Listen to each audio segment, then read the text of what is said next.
All right, the next rule we're going to learn is the negative rule of exponents. And what that means is anytime we have a negative exponent, we're going to move it. So if it's in the numerator of the fraction, we're going to move it to the denominator.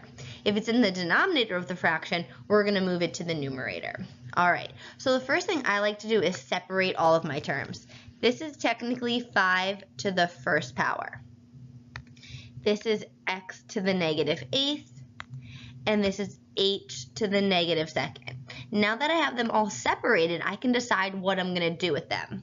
5 to the first, well, that's a positive 1. So that's going to stay where it is. It's going to stay in the numerator or the top of the fraction.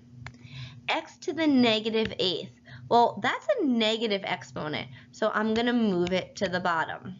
And over on the denominator is h to the negative 2. Well, that's a negative exponent. So I'm going to have to move it to the top or the numerator of the fraction.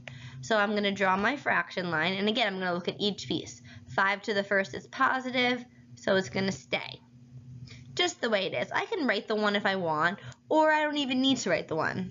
Now, x to the negative eighth is a negative exponent, so I'm going to move it. So it was on the top, now I'm moving it to the bottom, and I'm making it positive. H to the negative second is a negative exponent, so again, it's on the bottom, I'm going to move it to the top. So h to the second, and I've now made it positive. And that's my final answer.